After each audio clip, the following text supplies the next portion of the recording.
Então, boa noite a todas e a todos. Antes, agradecer ao Plagider pela divulgação, a coordenação na pessoa da professora Rumi pelo apoio, parceria nessa atividade da disciplina de Fundamentos em Gestão Ambiental, a Carol, tutora dessa disciplina, que hoje também será mediadora junto comigo, né?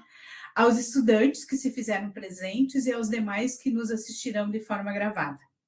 Agradecer a presença da Carmine, que muito nos honra com aceite ao nosso convite de estar nessa aula aberta conversando sobre gestão ambiental. Dizer que será, tenho certeza, uma noite de muito aprendizado e compartilhamento. Carmine, estás em casa. És muito bem-vinda entre nós. Propomos numa fala, Carmine, que contemples tua trajetória acadêmica e profissional, tuas experiências com gestão ambiental de forma aplicada, tuas percepções acerca da importância de gestar pensando ambientalmente. E tuas recomendações preciosas para quem vai trabalhar com gestão ambiental.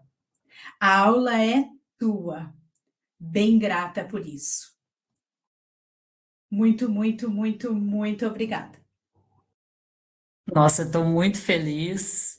Amei essa abertura, professora Marlise, queria lhe agradecer, assim como a professora Rumi e a minha colega e amiga, né, de mestrado, a Carol, por esse convite tão doce e voltar justamente aqui falar um pouquinho mais, né, sobre a minha trajetória, sobre a minha experiência na área da gestão ambiental. Eu vou passar aqui os slides para ir mostrando para vocês. Eu fiz até busquei, né, uma figurinha que pudesse trazer um pouquinho do meu trabalho e falar que fiquem bem à vontade também de fazer perguntas. Eu vou ficar atento também aqui no chat. E tanto professoras Marlise e professora Rumi, assim como Carol, fiquem também à vontade de me interpelar, né? Fazer que se tiver dúvidas, eu estou aqui para a gente poder conversar. Isso é uma coisa bem fluida, bem tranquila também. Eu tive a oportunidade de ser parte da terceira turma de gestão ambiental do Instituto Federal do Rio Grande do Sul, do campus de Porto Alegre. Eu fiz extensão também, falar um pouquinho, né? Que eu fiz extensão também em Direito Ambiental e Direito Rural pela OAB do Rio Grande do Sul e fiz o meu mestrado em Desenvolvimento Rural aqui pela Universidade Federal do Rio Grande do Sul, sendo orientada pelo professor Leonardo Xavier. E na minha banca teve justamente a professora Marlise, né? A professora foi maravilhosa. Aquele dia 29 de março de 2019 foi gratificante para mim. E da minha trajetória, né, no estado, no Rio Grande do Sul, eu trabalhei muito com as questões que envolviam infrações ambientais. E foi uma das grandes provocações assim que eu percebi, onde eu atuei no escritório de advocacia, justamente tentando entender o Código Estadual de Meio Ambiente. Então, quais seriam as oportunidades, por exemplo, para que as advogadas que estavam trabalhando no escritório onde eu estava vinculada como assistente, e como eu me sentia até como uma perita, digamos, né, naquelas questões de investigar mesmo quais seriam as normas possíveis para entender uma defesa, digamos assim, principalmente para empreendedores, para pequenos produtores, melhor dizendo, rurais. Então foi assim que eu comecei com aquele olhar assim de buscar justamente o como defender propriedades rurais de pequenos agricultores, principalmente, eram vinculados muitos, né, que eram beneficiados por alguns programas do próprio governo federal, quem estivesse vinculado às linhas de Pronaf, por exemplo, também, principalmente, para pequenos produtores que estivessem também orientados por sindicatos. Então, foi uma forma que eu via a gestão ambiental se movimentando, digamos, né? Então, nesses espaços onde eu buscava benefícios a partir do judiciário, bem ou mal, e até mesmo nessas questões que trouxessem o perfil da nossa identidade rural, digamos, que eram processos judiciais, quando envolvia processos judiciais, principalmente para as questões de infrações ambientais, né, quando ocorriam, para os pequenos produtores. Então, eu me lembro que eu lia muito essas questões do Código de Meio Ambiente, buscava alternativas, e quando não tinham também alternativas, né, no código, mas buscava o entendimento daquela medida que um juiz determinava, ou até quais instrumentos deveriam ser aplicados para aquele contexto. Mas a oportunidade também, além de trabalhar com as questões do direito, eu também trabalhei muito com licenciamento ambiental. E ali sim começou a vir justamente a essência da gestão ambiental, que muitos me perguntavam, tá, mas afinal, Carmine, por que tu fez gestão ambiental? Eu fiz 7 semestres no direito e por estar fazendo também curso técnico na área ambiental, que eu queria muito trabalhar assim, direito e meio ambiente. Então eu comecei a fazer um curso técnico concomitante, e nesse curso técnico que foi onde eu encontrei também uma professora, e foi no Instituto Federal, inclusive, que eu comecei fazendo, e a professora me provocou. Olha, se você quer trabalhar com a área de meio ambiente, no direito, enfim, então acho que seria legal tu trabalhares mais a fundo com as questões, por exemplo, de saneamento, com as questões que envolvam resíduos. Então, tudo isso começou no momento que eu estava fazendo lá o estágio na área do direito, no escritório de advocacia, que era a temática ambiental. Eu comecei a me aprofundar mais e a entender melhor a área. E também, ao mesmo tempo, a definir a área da gestão ambiental, que ela é ampla, né? A gestão ambiental, muitos perguntam, mas o que é, afinal, gestão? O que você está fazendo? A gestão ambiental, a gente pode trabalhar com políticas públicas, com ferramentas também de tecnologia para as questões de geoprocessamento, por exemplo, pega uma pitadinha lá na geografia. Então, é um curso que ele é multidisciplinar.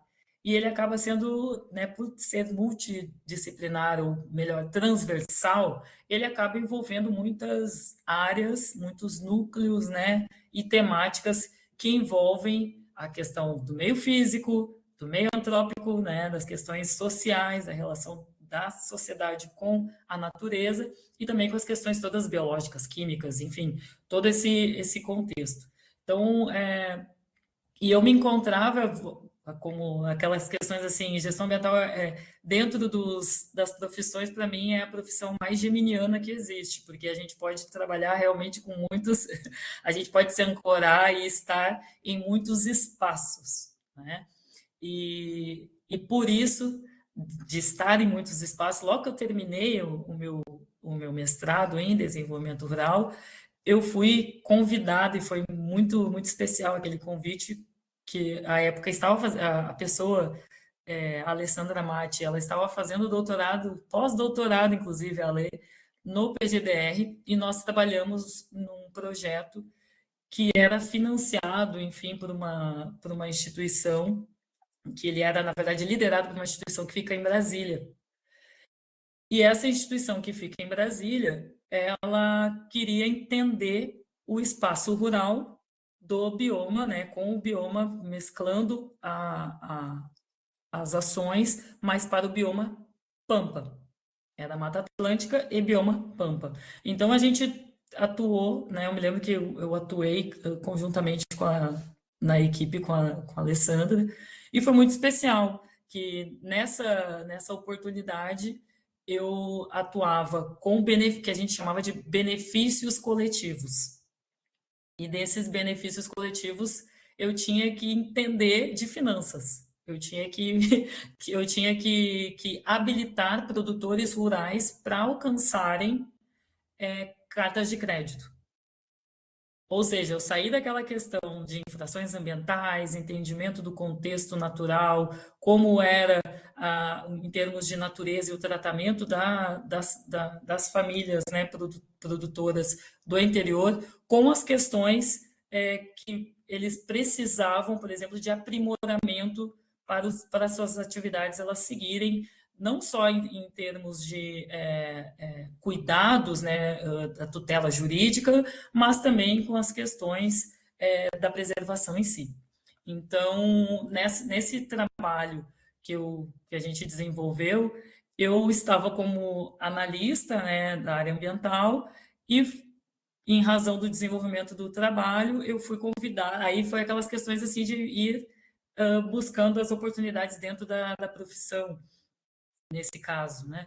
E eu me tornei gerente em benefícios coletivos, né, num projeto chamado Projeto Rural Sustentável, que daí nesse projeto que era da Mata Atlântica e Bioma Pampa, eu terminei o mestrado, professora Malise, a gente fez aquela conversa e eu fui 2 meses depois daquela nossa conversa com a turma do Plageder, no campus, no litoral, em Osório, me mudei para Brasília. E lá mudou completamente a minha vida profissional. Foi muito positiva, no sentido dos aprendizados que eu também tive, porque daí eu passei a estudar muito a questão do bioma cerrado. E nessa trajetória toda do bioma cerrado, que eu trabalhei com as questões não só de sustentabilidade, né, com as questões que eu coloco aqui no slide, com a biodiversidade, o entendimento das necessidades locais, principalmente das pessoas, o tempo inteiro, a questão do engajamento social com as diretrizes, né, físico-naturais. Então, tudo isso para o bioma Pampa e que foi replicado, então, lá no bioma Cerrado. E assim, né, dentro de todo esse percurso também das atividades que eu fui desenvolvendo, eu tive oportunidade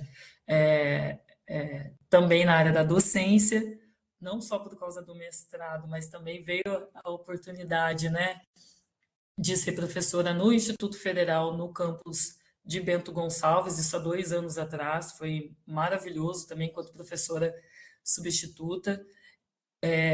A gestão ambiental ela proporciona isso, e todas as áreas proporcionam a questão da docência, né? E isso, para mim, fazia muito sentido, porque eu sempre fui uma pessoa olhando para as questões acadêmicas também.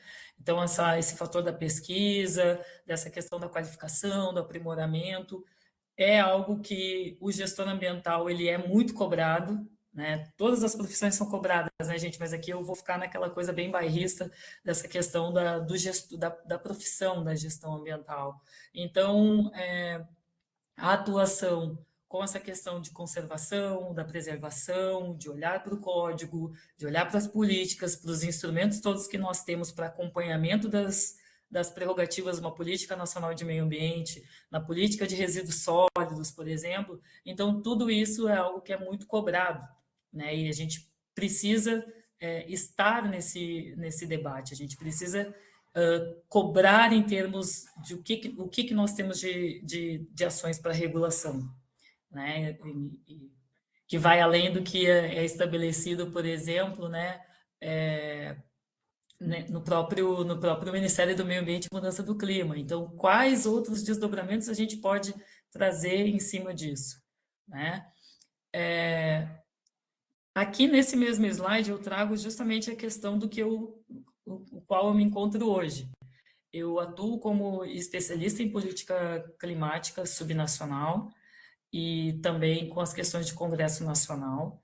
Eu trabalho numa filantropia que apoia organizações não governamentais que têm um olhar para as medidas para a mudança climática. O que seriam isso, né? A gente sabe que a governança climática ela não depende apenas do governo federal, da nossa gestão pública, ela necessita também de recursos para algumas agendas, e a agenda ambiental climática ela acaba sempre sendo deixada de lado. Então, no caso, né, na instituição que eu estou, que é uma filantropia, como eu mencionei, nós fomentamos instituições principalmente instituições que estão em territórios mais vulnerabilizados por políticas públicas, e aí a gente acaba apoiando financeiramente essas instituições por, no mínimo, né, 12 meses, e a gente consegue, então, estabelecer não só o aprimoramento institucional, mas também o ferramental, digamos assim, para que elas consigam perceber e cobrar dos governos estaduais, governo nacional e até mesmo os governos locais. Eu estou falando de municípios e territórios por medidas, por exemplo, para impedir desastres climáticos. Então, todas as instituições que a gente apoia, são mais de 300 instituições ao longo do Brasil, então, ao menos para esse ciclo que eu digo para esse ano, que a gente está apoiando, e todas essas instituições elas precisam ter como obrigatoriedade entregas, produtos que tenham relação com planos, medidas, estabelecendo, né, refletindo plano clima, plano de adaptação, plano de mitigação. E eu, enquanto no eixo eu estou, que é o eixo de política climática e economia, eu atuo então como uma especialista, ponto focal, com as questões de política subnacional, ou seja, eu sim bato na porta lá da assessoria do governador Eduardo Leite e peço para ele questões do tipo, né, junto com as instituições que estão sendo apoiadas por nós, como vamos enfrentar a crise climática, como foi o enfrentamento de 2024, onde mais de 90% do nosso estado foi atingido direto ou indiretamente pelas inundações, né, de maio daquele ano. Então, questões assim que visem o fortalecimento, capacitação técnica e política das instâncias subnacionais, elas também percorrem aqui pelo meu chapéu, digamos, enquanto especialista, né, enquanto, enfim, consultora nesse sentido. Aí eu coloquei aqui nessa ilustração justamente o que eu faço, né? Então, desde o preparo com as entidades subnacionais que eu falo aqui, os estados e municípios e territórios, ou seja, nós vamos desenvolver agendas que não sejam concorrenciais ao que já temos estabelecido no nosso estado. Um exemplo, nós temos uma Secretaria de Meio Ambiente, certo? Nós temos um departamento de mudanças climáticas. Esse departamento ele está atendendo o nosso estado, está atendendo as pessoas, está atendendo às necessidades reais que nós precisamos de forma eficaz e também inclusiva. Nós precisamos ouvir, por exemplo, os PIQCTs, né, os povos indígenas, comunidades quilombolas, comunidades tradicionais como um todo. Nós estamos escutando como que a secretaria está se comportando, digamos, e reportando quando acontece algum desastre. Então, coisas assim fazem parte também do meu dia a dia. Muitas instituições que eu apoio, né, diretamente, porque daí as instituições que a gente apoia financeiramente, elas têm pontos focais. E eu sou a ponto focal de mais de 60 instituições que vão falar sobre política climática e Estado. Política climática, né, o Estado pode ser Rio Grande do Sul, pode ser qualquer estado do Brasil. E também quaisquer que sejam dos mais de 5 mil municípios que nós temos e também dos territórios que nós temos.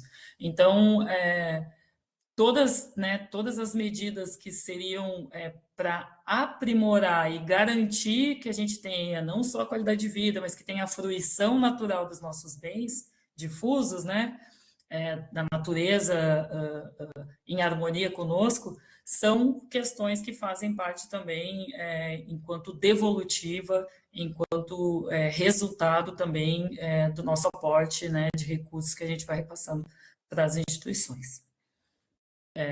Outro ponto, esse preparo todo que a gente entende, né, que a gente percebe dessas articulações todas que a gente precisa fazer com diferentes níveis de governo, com a própria sociedade civil, ela acaba sendo essencial para a gente ter as nossas agendas de mudanças climáticas, as nossas agendas também ambientais bem arredondadas. Então, o intercâmbio de boas práticas, o acesso a essas fontes de financiamento, que nem aqui no Instituto Clima e Sociedade nós temos, com as questões de financiamento internacional, que isso também é preciso ser feito, né? E é uma das coisas que eu também tenho que fazer, tenho que falar com embaixadores para dizer, olha, aqui lá no nosso estado, no Rio Grande do Sul, tem tantas instituições que estão vendo a problemática das emissões atmosféricas, das fósseis, das termoelétricas, e que precisam, sim, de mais financiamento para que essas instituições elas consigam ir no judiciário, que elas consigam debater isso com atores, né, que acabam sendo atores-chave para poder, enquanto estratégia, né, fundamental para fortalecer as ações X, Y, Z. Então, esse tipo também de questões, eles fazem parte do meu dia a dia. Eu estou há 2 anos e 8 meses trabalhando com essa agenda, né, na filantropia, e é uma das agendas que eu até trago aqui essas questões em termos de oportunidades. A partir dessas boas práticas, quais seriam as oportunidades dentro é, é, da profissão do gestor ambiental que atua com essas medidas mais via governo, governo federal, governos subnacionais, né, como eu mencionei.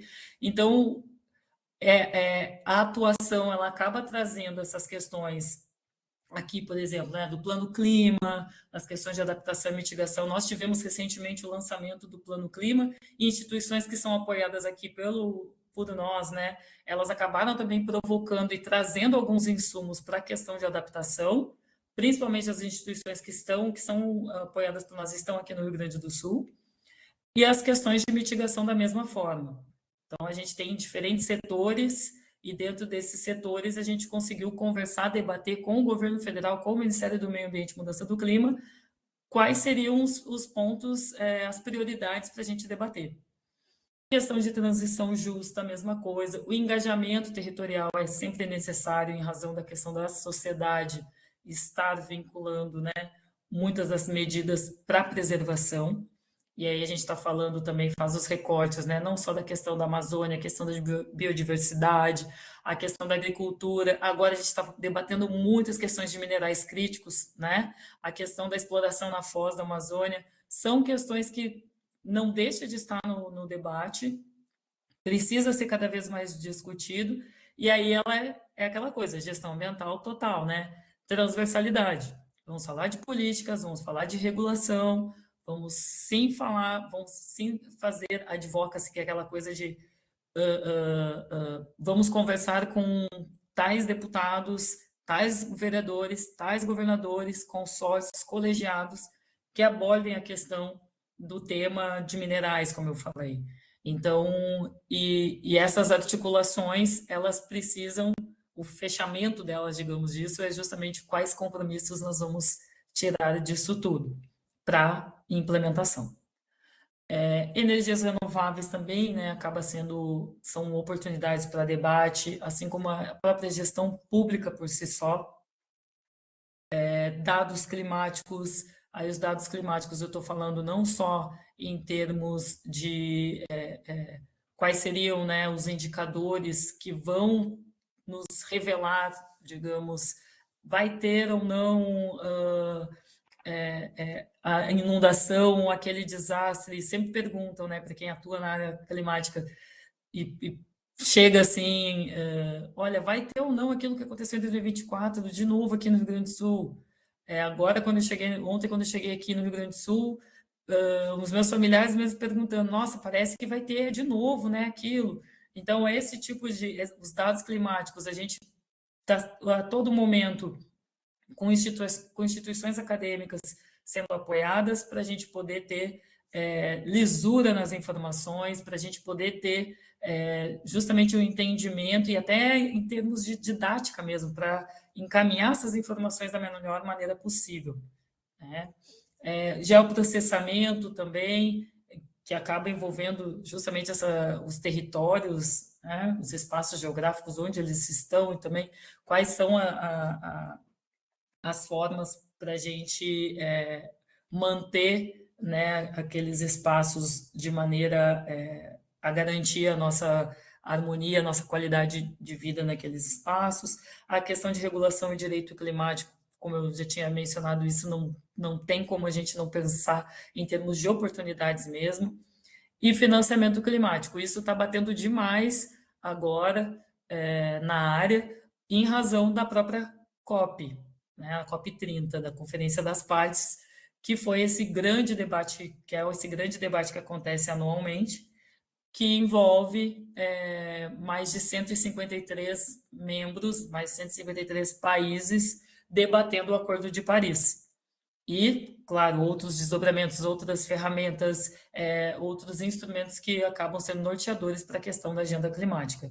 E o financiamento climático ele acaba sendo um dos mais, digamos, que está brilhando, em razão, olha, nós precisamos fazer a gente precisa fazer a transição energética, tirar as fósseis de vez ou não tirar as fósseis de vez, vamos adaptar de que forma a nossa matriz energética. Precisamos igual de financiamento. Então, isso acaba entrando aqui também enquanto oportunidade e para os governos estaduais, para o nosso governo nacional, é algo que é necessário para a gente ter a nossa agenda, o plano clima implementado, tem que ter a partir do financiamento. Então, e eu não estou falando do financiamento a partir de filantropias, não, tá, gente? Estou falando da questão de termos recursos em separado para desenvolvimento das nossas agendas locais, estaduais, regionais, por bioma. Então, a partir das temáticas que a gente percebe que são temáticas urgentes para a gente desenvolver, tá? Aqui eu trago outros exemplos, né, também da minha atuação, que envolve justiça climática. Então, quando a gente fala de crise climática, a gente precisa se perguntar justamente quem vai sofrer primeiro. É um termo, é um conceito, né, que agora, no nosso estado, ele passou a ter mais ainda contribuições em termos de interpretação propositiva. Por que isso? Porque, infelizmente, depois do desastre climático lá de maio de 2024, as pessoas que sempre negaram o território, que negaram a questão do desastre climático, da própria mudança climática, né, do termo mudança climática, elas começaram a entender, e foi algo triste, né, se a gente for pensar, porque começaram a entender para além do que já tinha sido, do que o próprio Krenak sempre abordou, né, da questão do território, para a questão do bem viver. A gente sempre precisou de justiça climática para populações e corpos vulnerabilizados por políticas climáticas. Certo? Eu trouxe aqui a frase da Angela Davis, que a justiça climática é um marco zero para a justiça social. Então, agora, tem que, né, aquela coisa, sempre tem que acontecer, infelizmente, algo negativo para a gente poder entender que aquilo é necessário de debater. Então, a justiça climática ela também passou a ser mais e mais conceituada e, ao mesmo tempo, mais compreendida e debatida nos nossos espaços comuns. Então, a crise climática ela não afeta todas as pessoas da mesma forma, mas as populações mais vulnerabilizadas geralmente são mais impactadas e conseguem conceituar isso de maneira ímpar, né, digamos. Então, as periferias, as populações negras, os povos tradicionais, quilombolas, indígenas, e as pessoas em situação de vulnerabilidade territorial, elas já também conseguiam definir, digamos, né, a justiça climática. Então, a justiça climática não é um tema paralelo, ela precisa realmente estar no centro da construção de políticas públicas. Isso é importante a gente manter também na nossa área.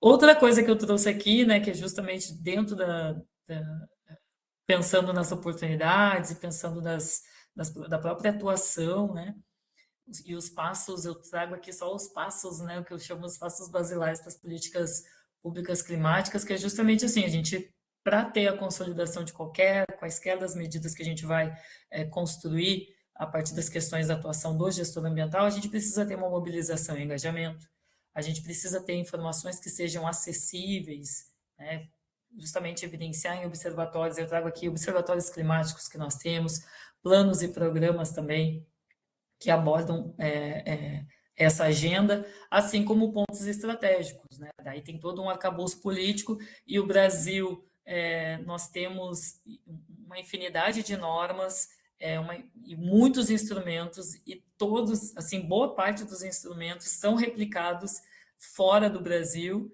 ou seja, o que eu quero dizer com isso é que nós temos uma excelente base assim, para a questão de proteção ambiental. Só que a gente, na prática, na implementação, é muito aquém do que poderia ser. né? Então, algumas reflexões que eu trago aqui com essas questões da transição energética, que a gente fala da transição energética justa, que ao mesmo tempo que é algo bastante, que é bastante reflexivo nesse sentido de que o que vai ser o justo, o que não vai ser o justo, né? Mas a gente trata aqui em termos de garantir que as populações que são vulnerabilizadas por políticas públicas elas sejam ouvidas nesse debate e sejam consideradas para instrumentos da gestão pública. As questões de meios de implementação, como que vai ser dado por meio de secretarias, por meio do nosso Congresso, por meio dos deputados, por meio de vereadores, quem são os atores que vão comunicar a melhor política a ser implementada naquele contexto. A questão de educação e pesquisa aqui no Plagedera, a gente tem esse fomento, né, professoras, nessa questão de estarmos sempre em contato, não só com a sociedade, mas justamente aprimorar a nossa forma como nós vamos construir essas políticas públicas, né? E como que a gente vai traduzir, eu digo em termos não só técnicos, né? Mas como que a gente vai ter desdobramentos daquelas políticas para a nossa realidade e o monitoramento de gestão, avaliação e transparência, isso para qualquer outro meio de política a gente precisa ter isso, né? E toda a construção aqui, o gestor ambiental, ele entra também nessa questão de monitoramento, entra nessa questão da transparência, de proporcionar a transparência, de trazer o desenvolvimento a partir da inovação também. Então, essa questão da transição, eu acho que isso é bem importante, né? Da transição, ela vai exigir várias profissões e o gestor ambiental ele acaba acomodando também várias áreas, né, em si. E talvez a pergunta que possa ser bastante importante assim, né, é o como a gente contribui. Eu tentei trazer aqui um pouquinho, né, de como a gente contribui e também quais seriam os desafios de tudo isso dentro, mas sempre com esse olhar da governança climática. Então, a política pública ela pode estar desarticulada, ela tem, né, a gente tende, e a gente está num ano de eleição, a gente sabe que pode existir essa desmobilização, digamos. Então, como que o gestor ambiental ele pode trazer nessa questão da continuidade das agendas ambientais, como trazer para si, em termos de chancelas, né, do tema ambiental para uma agenda que seja positiva, assim, aí em termos de dar, né, a sequencial.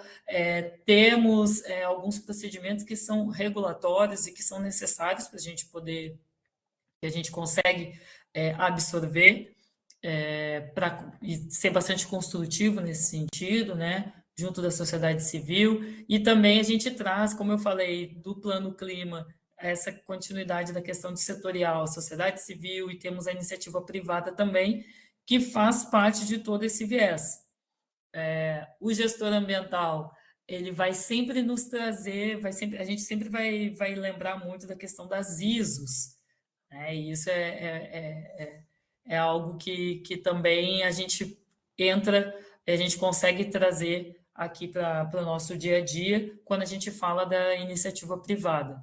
Quais são as adequações, quais são as exigências para aquele empreendimento estar ok com as diretrizes, né, com tudo que é estabelecido em termos ótimos para a questão ambiental. Então, isso daqui tudo envolve a participação social e faz parte também desse entendimento da governança climática como um todo. Eu acho que era. Aí eu trouxe mais esse slide aqui, mas eu falei um pouquinho, né, dessa questão do debate global, que nós temos, né, algumas normas que elas, assim, boas normas, a gente tem um arcabouço muito bom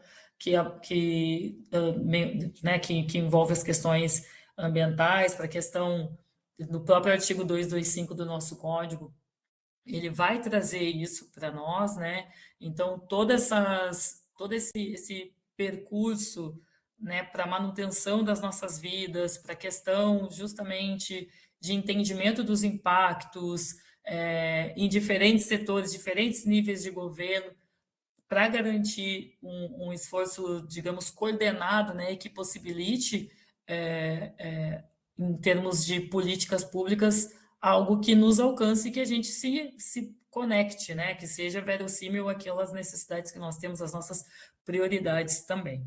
Então, parte-se, né, nessa questão do individual, do coletivo, então isso também faz parte do debate climático.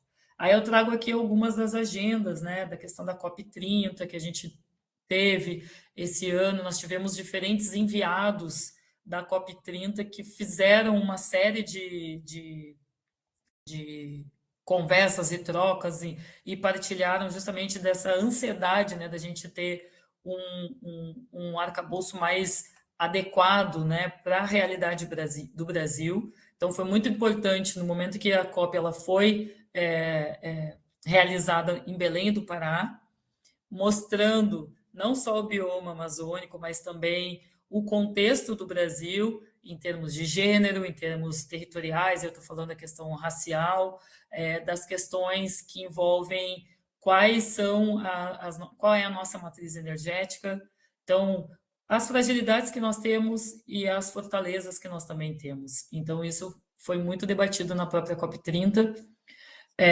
na Amazônia, o papel geopolítico do Brasil como uma liderança climática.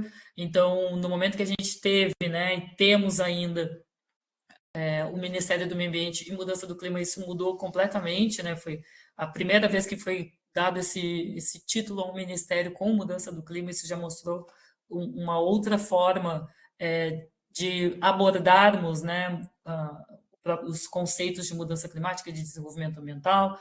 Então, tudo isso foi para que a gente não deixasse de refletir em paralelo sobre essas questões de implementação, sobre essas questões de gerenciamento ambiental por si só. E é isso, gente. Fico muito feliz. Esse foi, eu acredito, foi o meu último slide. Deixo aqui meu contato, professoras, o meu e-mail, meu WhatsApp. Fiquem bem à vontade, estou muito feliz de estar aqui com vocês. Nós que estamos muito felizes e satisfeitas de te ouvir, né? Sempre muito intenso estar com a Carmine. Para quem não esteve com ela até aqui, eu a conheci, é bom lembrar, né? E fiz um remember, assim, carinhoso lá na tua defesa de dissertação. Tive a oportunidade, que nem tu falou de oportunidade, né? A minha grande oportunidade de te conhecer foi lá. E é bem isso que a Carolina falou, é uma caminhada linda, né? Que se iniciou lá na gestão ambiental, e eu sempre brinco com os meus estudantes amados, quem me conhece sabe, depois que tu é picado pelo mosquito, chamado ambientalidade, nunca mais tu te cura. Porque não tem mais como olhar com olhos que não sejam esses olhos da questão ambiental, né? Não é ambiental por si só, assim, a natureza, ponto. Não.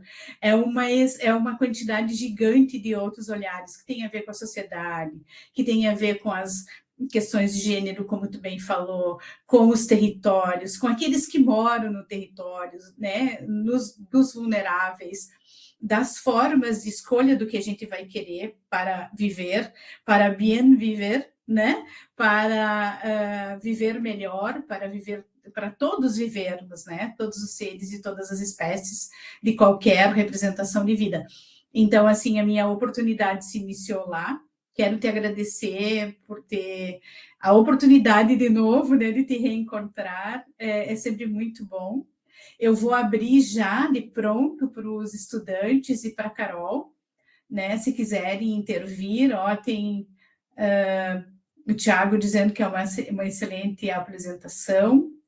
E a Carol está dizendo é um constante caminhar entre mundos, costurando essas redes, sempre em busca do bem viver coletivo. Muito desafiador, mas encantador.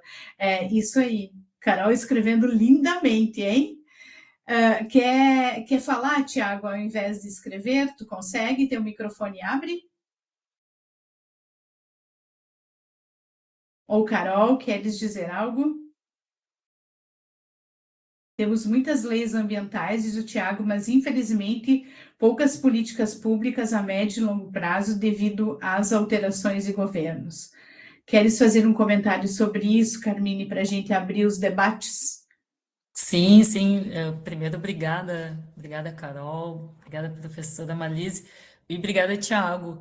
É bem isso, a gente tem muitas leis, o arcabouço brasileiro, né, na questão de meio ambiente, ele é muito bom, mas para a questão de implementação, é aquém.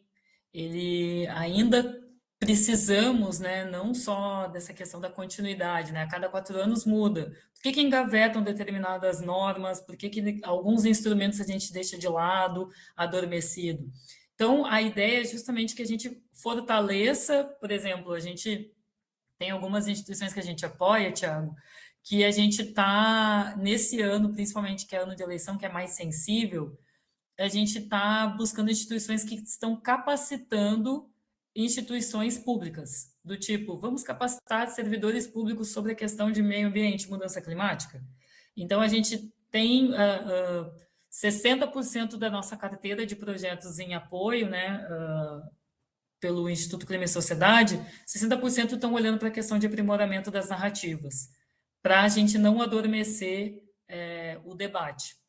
Então, a questão de mineração, a questão de energia, né? Vamos manter as fósseis ou não? Como que a gente vai fazer isso? Então, vamos capacitar as nossas instituições, nossos órgãos públicos. O próprio Ministério, o próprio Judiciário também está buscando capacitação para a questão que a gente, para nós aqui, quem está na área ambiental, é o simples, com muitas aspas, falar sobre resíduos. Vamos falar sobre resíduos? Beleza, como se separa resíduo? Coleta seletiva. Quem são os responsáveis por trazer, por acomodar ou acondicionar os nossos resíduos? Para onde que ele vai? Então, cursos que eu estou chamando de cursos Valita, que são cursos assim para trazer os conceitos básicos, né? E isso é necessário para que a gente mantenha a nossa, para que não se apague, né, essa questão ambiental dentro das nossas instituições. Então, capacitando servidores públicos, capacitando, tendo muitos treinamentos com assessorias parlamentares. Então, isso tudo é algo que a gente está vendo como algo que está sendo, a devolutiva é bem positiva. Tá? Muito obrigada, viu, Thiago? A Carol levantou a mão, por favor. Estão me ouvindo? Não, só complementando, eu estava ouvindo aqui a questão que o Thiago colocou, né? E ouvindo a Carmine, eu também fiquei pensando de como é importante também, principalmente assim, para quem vai trabalhar com extensão rural, que muitas pessoas que se formam no Plagiader acabam trabalhando nessa área, também como que a gente consegue, mesmo quando a gente está lá na ponta, lá no território, lá trabalhando com um agricultor, a gente entender como está se formando esse macro, que muitas vezes a gente não tem. A gente, no máximo, consegue ali fazer um debate, consegue através dos nossos votos, enfim, mas a gente não tem tanto controle. Mas como que a gente consegue colocar em prática isso que a Carmine está falando, né? Porque muitas vezes, quando chega a política pública lá na ponta para, por exemplo, um extensionista, seja ele do setor público ou privado, executar, ela já vem como não uma coisa para tu construir junto, mas algo para tu executar, né? E aí vem muito dessa formação que a Carminha está falando, para se entender que se tu vai pensar em produção agrícola, tu tem que pensar também na saúde do solo, tu tem que pensar também que aquela produção agrícola, muitas vezes, ela vem acompanhada de um viver, esse sistema agrícola e tudo mais, e nem sempre é pensado. Mas muitas vezes, como tu vai executar essa política pública, quando tu está ali no campo, acaba aprimorando ela, né? Então, a gente, às vezes, se sente um pouco amarrado. Estou trazendo muito, assim, do que eu já trabalhei tanto no terceiro setor, como agora que trabalho também com o governo, né? E eu vejo que muitas vezes a gente, enquanto profissionais do desenvolvimento rural, enfim, nos sentimos um pouco amarrados, né? A gente vê ali que tem uma rede, que tem uma questão, aí tu fala assim, pô, vou aqui pensar, que nem agora, vou dar um exemplo, né? Depois a gente falou das enchentes ali, a Carminha falou, né? Depois das enchentes, tem muito solo que precisa ser reconstruído no Rio Grande do Sul, né? Ali muitos agricultores perderam muita coisa e não só perderam aquela produção agrícola, como perderam o solo mesmo, né? E aí tem que se pensar também no saneamento, que também passa pela gestão ambiental, também tem que se pensar nisso tudo e como que está sendo feito isso de uma forma que, se vier uma outra daqui a uns anos, a gente vai ter construído políticas públicas suficientes para lidar preventivamente, mas também já ter uma mentalidade coletiva que pense nessa gestão ambiental aí, que ela é dinâmica, né? Enfim, desculpa, gente, só trazendo alguns pontos. Eu acho que eu estou mais tentando instigar vocês a pensar do que não quero trazer uma resposta, mas a Carmine me provocou e eu estou devolvendo aí a provocação. De como que a gente, sendo umas formiguinhas lá na ponta, pode pensar isso. Super oportuna essa observação da Carol. Inclusive, quando tu estavas conversando com o Tiago, Carmine, eu estava justamente pensando nessa questão que a Carol traz, né? Bom, como que a gente articula isso no mundo rural, né? Como que a gestão ambiental, ou como que a gestão do seu complexo pode ser feita lá no mundo rural, colocando na centralidade a questão ambiental, como algo precioso, como algo caro, né? Como algo rico, importante. E vou aproveitar, deixa eu dizer que o Roberto fez uma observação, também falta fiscalização, inclusive preventiva. Então, quem sabe a gente poderia amarrar um pouco essa fala no sentido do que o Roberto traz e de a gente olhar a questão para o rural, né? Como que a gente faz, como que a gente pode gestar no mundo rural, colocando como centralidade sempre, eu vou chamar de natureza, como primordial, né? Como prioridade, que envolve a vida, e para mim a natureza são todas as formas de vida, tudo que existe, né? E esse desdobramento nas questões ambientais que passam e são transpassadas pelas questões sociais. Ok? Ok. Olha, ótimas observações. O que eu posso falar dessa questão da gestão ambiental rural, aí puxando também, né, toda a experiência no próprio mestrado, enfim, depois com o trabalho, né, no bioma cerrado, com o bioma pampa.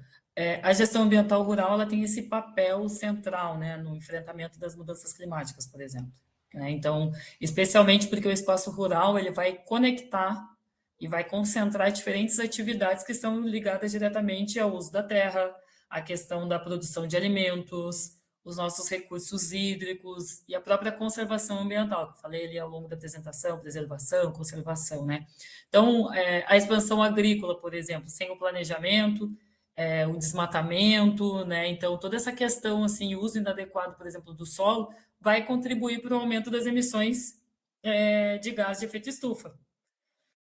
Enquanto práticas sustentáveis, elas podem transformar o campo em parte de solução climática, certo? Tem alguns incentivos que estão vindo a partir de regulação. Incentivos que eu digo, incentivo fiscal, inclusive, para quem preserva, para quem consegue minimamente preservar a reserva legal, por exemplo. Então, a gente tem aqueles percentuais, né, para cada um dos biomas, então tem algumas taxas que elas são propícias para justamente apoiar principalmente o pequeno produtor, né? Então, nesse contexto aí, pensando justamente, né, nessa questão da gestão ambiental rural, que vai buscar equilibrar a produtividade econômica e essa conservação ecossistêmica. Então, estratégias para a questão de recuperação de áreas degradadas, o manejo sustentável do solo, a integração, né, que a gente trabalhava muito com isso. Isso lá no projeto que eu mencionei, o Projeto Rural Sustentável, na questão da integração, que é o LPF, né, Lavoura, Pecuária, Floresta, a questão da preservação de nascentes, adoção de energias renováveis, ajudam a reduzir impactos ambientais e aumentar até mesmo a resiliência das propriedades diante dos eventos extremos, como secas, enchentes e ondas de calor. E eu vejo as nossas instituições de ensino, assim como aqui no Plagedé, multiplicadoras dessas questões. Então, buscando justamente, né, que o além disso, né, as mudanças climáticas, elas vão afetar diretamente a produção rural, alterando a questão dos regimes das chuvas, a disponibilidade hídrica, né, a produção agrícola por si só. Então, algumas políticas públicas, assistência técnica, educação ambiental, elas acabam sendo fundamentais para a gente apoiar os produtores, ao exemplo do que eu trouxe ali do plano de adaptação, né, as questões dos produtores versus a agenda de adaptação climática e na transição de modelos mais sustentáveis para o desenvolvimento rural. Então, isso tudo acaba, estou aqui tentando trazer a partir desse momento assim, né, de chuva de ideias, de, enfim, de reflexões nossas aqui, que assim, a gestão ambiental rural, ela não é apenas uma ferramenta para essa questão da preservação, conservação, mas também acaba sendo uma estratégia essencial para garantir segurança alimentar, soberania alimentar, desenvolvimento econômico, sustentabilidade ambiental para aquilo que está ali que está no nosso artigo 225, né? Nas futuras, né? Nas presentes e futuras gerações. Então, isso acaba sendo, tentando aqui fazer um compiladão, né? Prof. Marlise, dessa provocação que o Tiago não, perdão, o Roberto traz, né, dessa questão da falta de fiscalização. É isso, é a capacitação, é o aprimoramento das nossas narrativas, as instituições precisam se posicionar. A gente está muito as instituições que eu digo que são instituições que são lideranças, né, na temática ambiente, então precisa ter um posicionamento sobre a agenda climática. E existe muito, e isso acaba dando arrepio para quem está no dia a dia, nessa questão ambiental, existe muita separação ambiental e climático. Existe muito assim, não, a gente só vai falar de clima, tá? Mas como assim? O clima não está no ambiente, assim, como assim? Né? Um contém o outro não. Que isso? Mas a gente percebe que isso é por falta de posicionamento. Aquele receio de juntar as agendas e o receio de adormecer também iniciativas. Então, isso o gestor ambiental, ele sim vai falar sobre a questão do rural e sim vai falar do desastre climático, sim vai falar da agenda climática, né? Então, tentando fazer aqui um compilado, prof. Perfeito, Carmine. A Rumi fez um comentário que ela precisou sair, mas que ela vai assistir depois. O Tiago também precisou dar banho na pequena dele e pôr para dormir. A vida em realidade, né? A vida em realidade. Mas obrigada pelo conhecimento compartilhado, Carmine. Ok, obrigada. O Tiago já saiu, eu acho, até. Mas está ótimo. Pessoal, alguma questão, alguma pergunta, algum comentário dos que estão aqui ainda? Por favor, fiquem à vontade. Laura. Boa noite. Eu, primeiramente, gostaria de te parabenizar pela fala, né? É uma fala muito clara, gostosa de ouvir, e preciso fazer um comentário que me chamou muita atenção durante ela.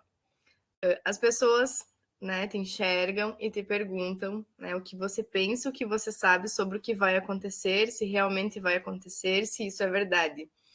E aí eu fiquei refletindo comigo mesma, em que momento essas mesmas pessoas se perguntaram o que elas poderiam estar fazendo, o que elas deveriam estar fazendo para que isso não ocorresse. Né? É muito difícil isso. Ótimo, Laura. Excelente. É bem, assim, a maioria das pessoas, elas perguntam porque é o que eu falo do posicionamento, né? Tá, vai acontecer. Há muitos anos, não só as nossas instituições, o próprio INMET, né? Quando sinaliza, a gente fica assim, ai, gente, eles sempre erram, é uma previsão, não vai acontecer nada. E aí acontece. E aí o maior alarde, e isso é uma coisa assim, a gente não teve nenhuma bula, a gente não teve nenhum documento para nos dizer como que a gente vai enfrentar aquilo. Por isso que eu até, ao longo ali da minha apresentação, dos slides, eu falei assim, a gente não sabe o que vai acontecer, a nossa defesa civil estava tentando responder à população e, ao mesmo tempo, a gente não tinha nenhum método E hoje a gente tem, por exemplo, em alguns, aqui em Porto Alegre mesmo, tem uns totens enormes, assim, e ali diz, meio que fica piscando a todo momento, né? São os totens, a princípio, da questão da enchente, que seria um resultado para qualquer coisa, vai acionar vai dar uma super sirene e tá, mas e para onde que a gente vai? Né? E onde que está ali a receita daquele bolo, né? Porque a gente ainda não sabe como lidar com isso.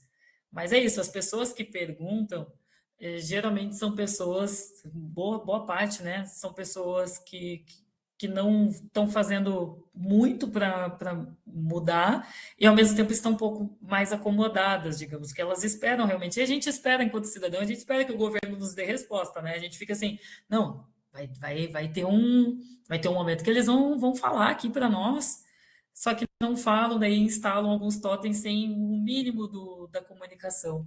E uma das coisas que a gente precisa, Laura, e é algo que a gente está trazendo muito aqui dentro da instituição e para os nossos donatários, né, para as empresas para as instituições, para as ONGs que a gente apoia, precisamos sim melhorar a comunicação. Aquilo que é transmitido para a população sobre a questão da agenda climática ainda é insuficiente a forma como está sendo transmitido.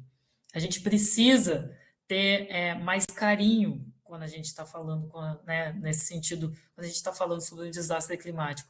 A gente precisa ter mais carinho e entender que aquelas pessoas ali que foram acometidas pela água, elas sim perderam elas perderam seus documentos. Elas não têm para onde ir. E no nosso estado tem alguns municípios, acho que são 20 municípios, se não me engano, segundo alguns dados, que não vão poder voltar para o seu estado de espaço geográfico de origem, porque podem sim ser acometidos novamente por inundações ou por questões piores.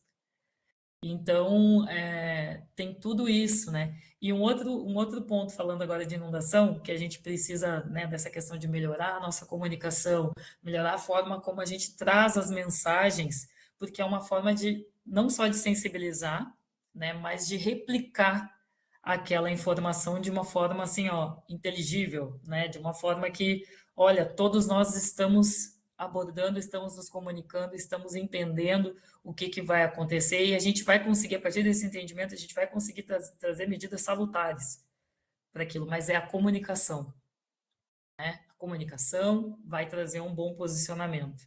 E aí vai trazer a continuidade da política, vai fazer com que a gestão daquela política, que aquela medida política seja perpétua, né? Seja aprimorada, não seja refeita, mas sim aprimorada, né? Então é assim que a gente vai, a partir da comunicação, sabe, Laura, que a gente vai conseguir entender os posicionamentos, e é isso, o que que a gente defende, mas o que que a gente defende de forma coerente, né, de forma cabível para aquele contexto, espaço, território, né? Não sei se tu concorda.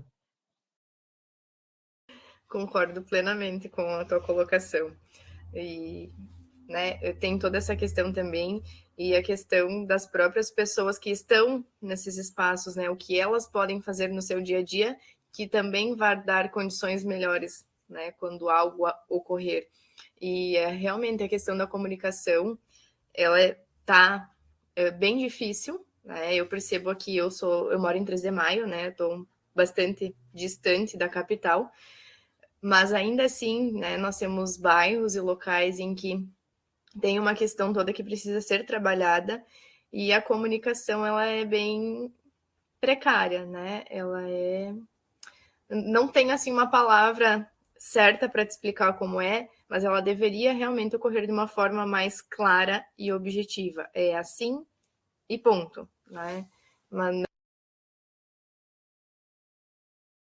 Acho que o seu áudio saiu. não de maneira enfeitada, desculpe. É isso, a Perfeito. gente. Perfeito, né, professora? Eu acho que essa questão vou ficar sendo repetitiva. É comunicação, gente. A gente precisa, por exemplo, temos os ODS, né, que são os Objetivos da Sustentabilidade. como trazer os 17 objetivos, que agora a gente vai ter 18 objetivos, porque tem a questão da pauta clima, sustentabilidade e a questão antirracial, né? Antirracista. Então, essa questão, assim, é importante da gente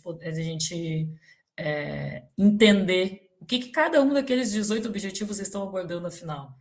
Como que a gente vai transmitir, né, sobre a questão da erradicação da pobreza, sobre a questão do gênero, sobre essa questão racial mesmo, que é o 18º ODS, que é importantíssimo, né, que envolve não só as populações negras, as populações indígenas, as populações que são vulnerabilizadas por políticas climáticas e não estão detentoras da questão de porta-vozes, né, no sentido de somos legitimados a estabelecer X ações, né? Então, é esse tipo de questão e não estão no poder de decisão.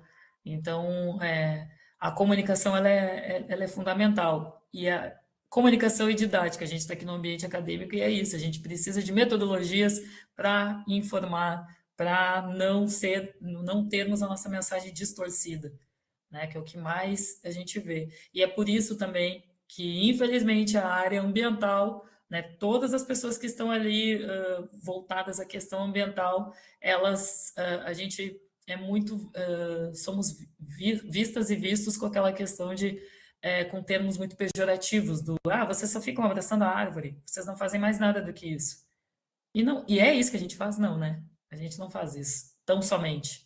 A gente protege, sim, e a gente sempre tenta trazer nas nossas narrativas e nos nossos corpos, né, a informação cabível para todos os contextos, para que eles sejam aplicados da melhor maneira possível e garantam a nossa harmonia entre, né, a sociedade, território, seu espaço físico natural, certo? E a política, ela acaba sendo reguladora nesse sentido também.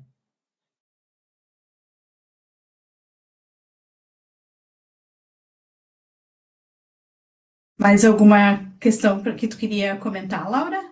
Não? Não, prof, obrigada. Obrigada pelo espaço. Capaz, fica à vontade. Só quero, antes de passar a palavra para o Juliano, dizer que também tem essa comunicação de proximidade, como o pessoal lá da comunicação chama, né? Que é essa coisa do de pertinho, mas é um de pertinho de longe também, né? Eu digo, e a forma como eu digo, e aí tu trouxesse muito bem, com metodologias adequadas, né? Realmente dá o resultado que se quer, e aquilo que quer se comunicar está sendo comunicado, né? E aí sim o resultado pode ser bacana.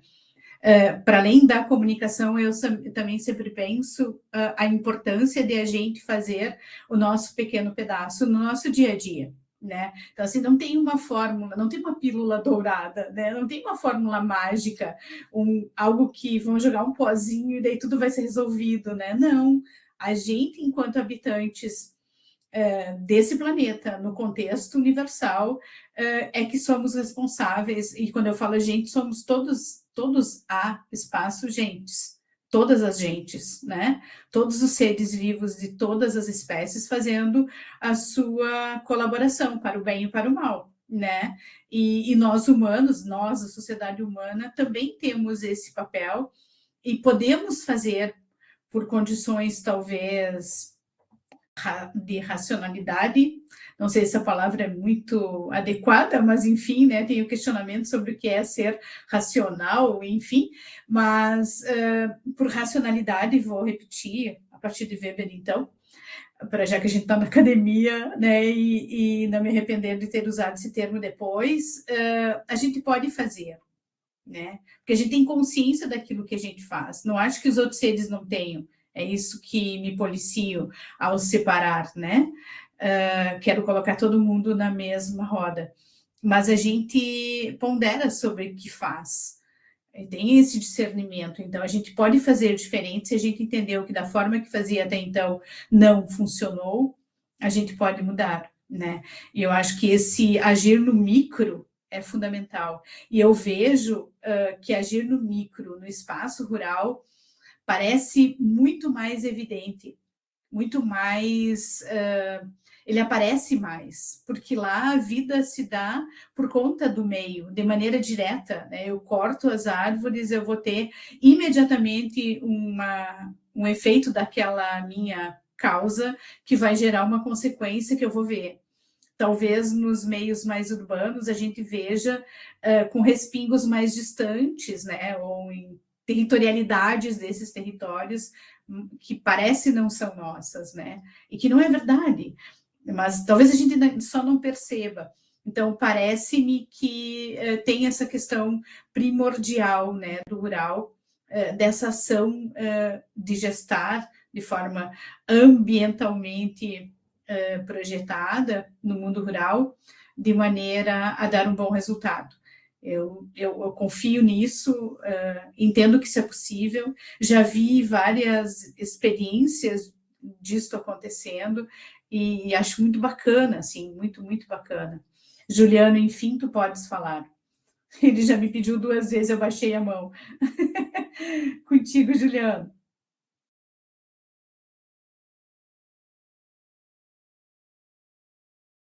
Deu uma travada aqui, não consegui. Acho que agora foi. Agora Desculpa. foi. Deu uma travada bem na hora. Não, a primeira até eu mesmo tinha baixado a mão, porque começaram a conversar exatamente sobre o que eu ia perguntar. Eu vou tentar não ser repetitivo, mas é um assunto que estava sendo abordado e que muito me interessa. A gente, como civilização, a gente entrou meio que numa espiral de dicotomia, assim, de dualidade. Parece que existem sempre uma verdade e uma mentira, um lado bom e um lado ruim em tudo. Isso no Brasil, em outros países, a gente vê bastante nos Estados Unidos esse tipo de problema.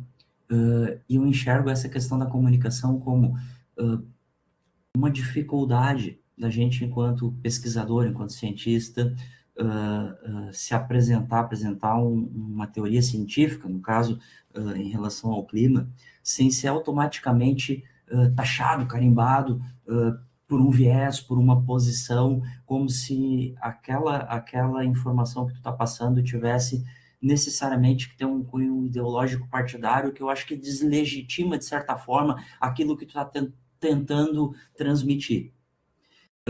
Especialmente num meio rural, onde o acesso à informação é um pouco mais limitado, não tanto, graças à tecnologia de informação, já foi bem pior, mas ainda é um pouco mais limitado que em outros meios. Até porque o agricultor precisa ali trabalhar 8, 10, 12 horas no campo, então ele não tem tanto tempo de ficar zapeando como a gente recebe uma profusão de informações assim, como quem está no meio urbano. Não é uma verdade absoluta, mas é uma impressão que eu tenho sobre esse ponto. Como chegar, por exemplo, num agricultor que já tem ali os preconceitos dele, sem ser pejorativo nesse ponto, eu tenho os meus e ele vai ter os dele. Como chegar nele e apresentar uma questão, olha, tu precisa proteger, eu sei que uma grande parte já tem esse entendimento, mas alguns ainda não. Tu precisa proteger, tu não pode usar toda a tua área por isso, por essa, pela aquela questão, sem parecer automaticamente que tu está tomando uma posição, ou como tu pode chegar, por exemplo, e dizer, olha, a produção de soja é importante para o Brasil, nós precisamos produzir bastante soja, sem também parecer que tu está num outro lado automaticamente. Como é que tu transmite isso de uma imparcialidade? Eu sei que não existe nem é boa, mas como é que tu mostra que tu não está seguindo uma ideia ideológica, e sim um fato científico que tu está buscando e demonstrando, tentando demonstrar aquilo que é melhor para aquelas populações, para aquele cliente, eventualmente, que tu está atendendo. Oi, Juliano. Uma das coisas que a gente pode daqui a pouco demonstrar, e eu acho que quem está no meio rural e produtores, eles, principalmente quando tu falas assim, para mim, produtor raiz, né? Produtor que tem a leitura da paisagem.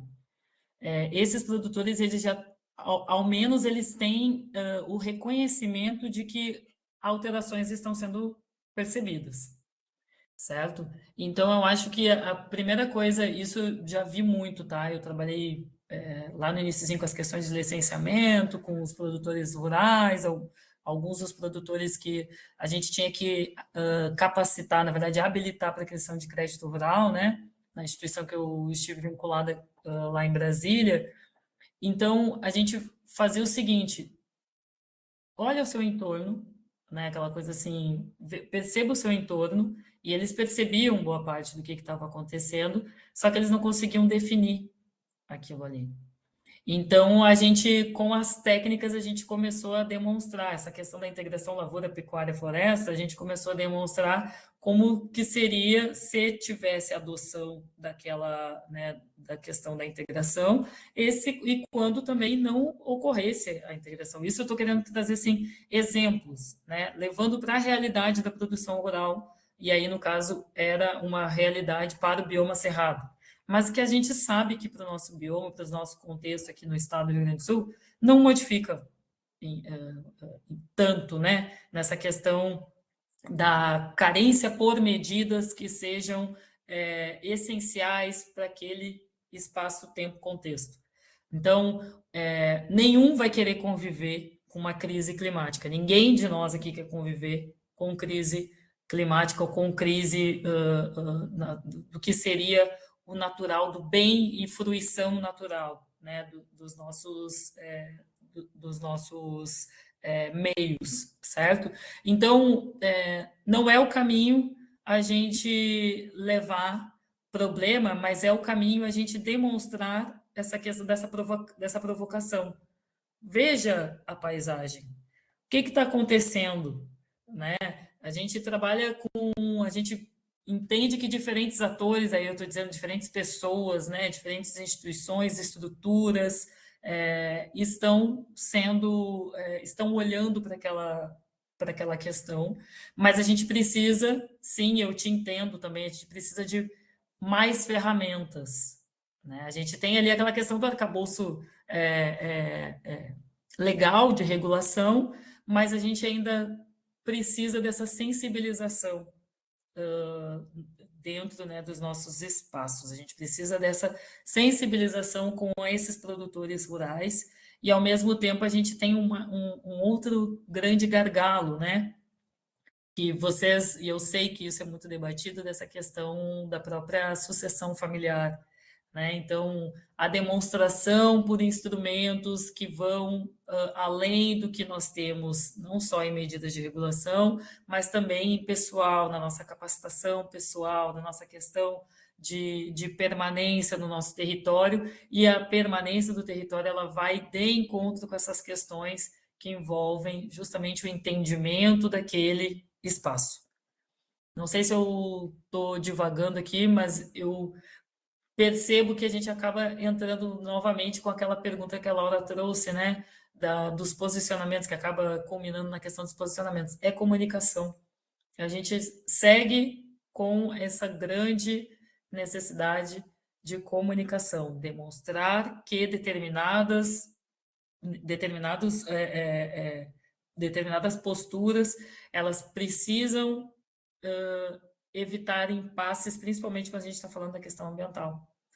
Então, isso pode comprometer a produtividade, isso pode comprometer a questão de recursos, né? Eu digo assim, a questão de subsistência, isso pode comprometer nessa descoordenação de diferentes pessoas em termos de enfrentamento daquilo ali, sabe? Enfrentar os desafios climáticos, digamos, os desafios ambientais, eles envolvem essa questão também da qualificação de como que a gente está, do nosso aprimoramento, melhor dizendo, de como que a gente está levando o informacional para aquele produtor. Não sei se fui nítida nesse sentido, Juliano. Por favor, eu estou aqui para a gente refletir juntos enquanto gestora também. Foi sim, e devagar é parte do processo. É uma coisa assim que ele é algo assim, acaba sendo uma reflexão contínua, né? Porque assim, o que tu está enfrentando agora, daqui a pouco tem em outros espaços, né? que estão sendo enfrentados também, mas a gente não consegue o quê? Ó, a transmissão da informação. É a comunicação, é a persuasão, é o nosso lado da persuasão de que X caminho é melhor que o Y, ou vice-versa, né? Para aquele produtor ter o que a gente fala, né? A harmonia, ter a qualidade, a tranquilidade, né? Da sua atividade ali no dia a dia.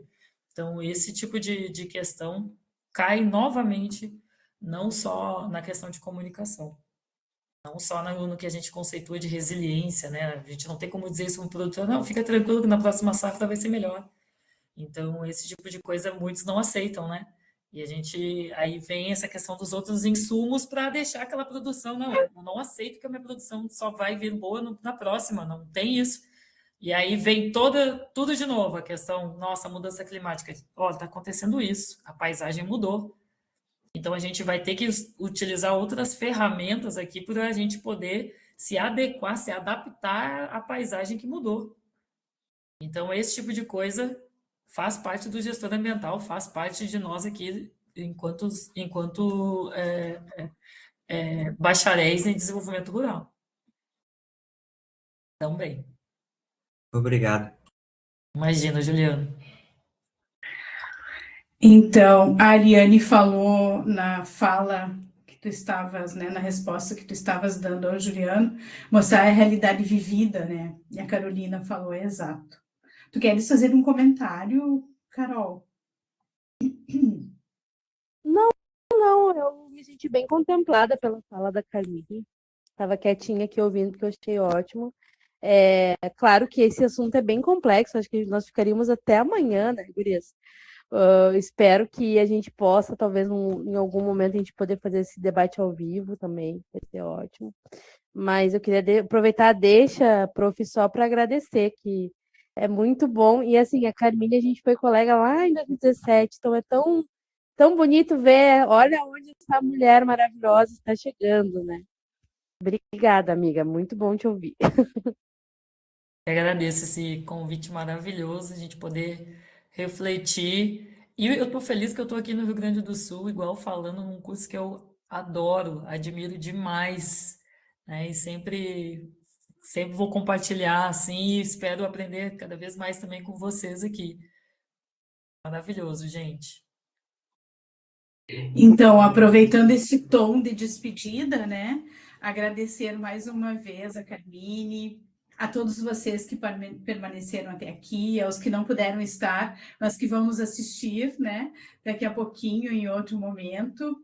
Dizer que foi, sim, maravilhoso. Eu não imaginava que seria diferente, eu já sabia que seria assim, né? A Carmine é sempre essa belezura, como diz uma colega minha, na fala, né? No encaminhamento, na proposição, na forma reta de trazer a questão tão complexa, né? Que é a questão ambiental, tão paradoxal, eu diria, né?